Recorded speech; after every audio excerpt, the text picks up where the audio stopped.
झारखंड में विधानसभा चुनाव का बिगुल अब कुछ ही दिनों में बजने वाला है। सभी पार्टियों और गठबंधन के अंदर प्रत्याशी चयन और सीट शेयरिंग बड़ा मुद्दा है। चुनाव नजदीक है और हम झारखंड के सभी 81 विधानसभा सीटों का एक एक कर विश्लेषण कर रहे हैं। विश्लेषण के कई पैमाने हो सकते हैं। हम फिलहाल 2019 के आंकड़ों पर बात कर रहे हैं। इसी कड़ी में आज हम बात करेंगे पूर्वी सिंहभूम के एक विधानसभा सीट जुगसलाई विधानसभा सीट की। जुगसलाई अनुसूचित जाति के उम्मीदवारों के लिए आरक्षित सीट है। जुगसलाई से वर्तमान में झारखंड मुक्ति मोर्चा से मंगल कालिंदी विधायक हैं।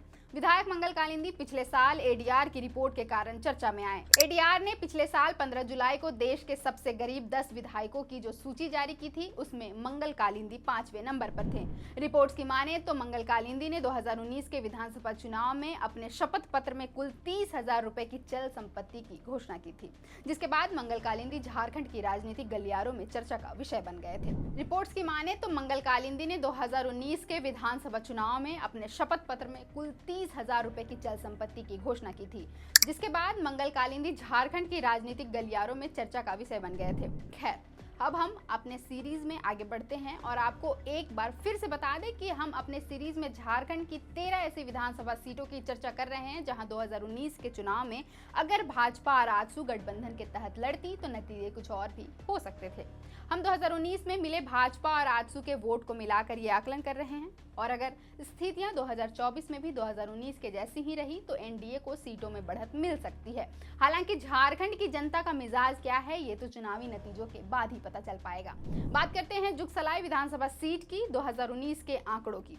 चुनाव आयोग की रिपोर्ट के अनुसार जुगसलाई विधानसभा सीट पर झामुमो प्रत्याशी मंगल कालिंदी को 88,581 वोट मिले। वहीं भाजपा के उम्मीदवार मोचीराम बावरी को 66,647 वोट मिले और आजसू प्रत्याशी रामचंद्र सहिस को 46,779 वोट मिले। यानी भाजपा और आजसू के वोटों को जोड़ दिया जाए तो इसका टोटल 1,13,426 वोट होते हैं, जो मंगल कालिंदी को मिले वोट से 24,845 वोट अधिक है। यानी अगर 2019 में भाजपा आजसू एनडीए गठबंधन के तहत चुनाव लड़ते तो लगभग 25,000 वोट से उन्हें लीड मिल सकती थी।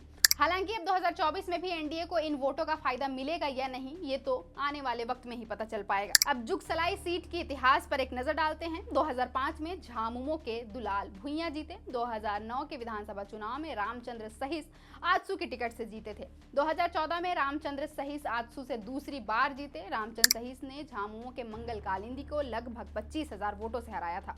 2019 के चुनाव में मंगल कालिंदी ने अपनी हार का बदला लिया और भाजपा के मोचीराम बावरी और आजसू के रामचंद्र सहिस को पछाड़ते हुए जीतकर विधानसभा पहुंचे।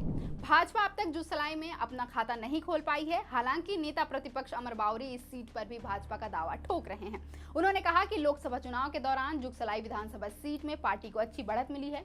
यह बढ़त और बढ़े, इसके लिए हम सभी को पूरे जोश के साथ काम करना होगा। हालांकि इस सीट पर 2 बार आजसू ने कब्जा किया है। ऐसे में जुगसलाई में आजसू का दावा स्वाभाविक है। हालांकि अब ये सीट किस पार्टी को मिलेगी, इस पर आला कमान का ही फैसला अंतिम होगा। झामुमो की तरफ से सिटिंग विधायक होने के नाते एक बार फिर मंगल कालिंदी ही प्रत्याशी हो सकते हैं, इसकी प्रबल संभावना है।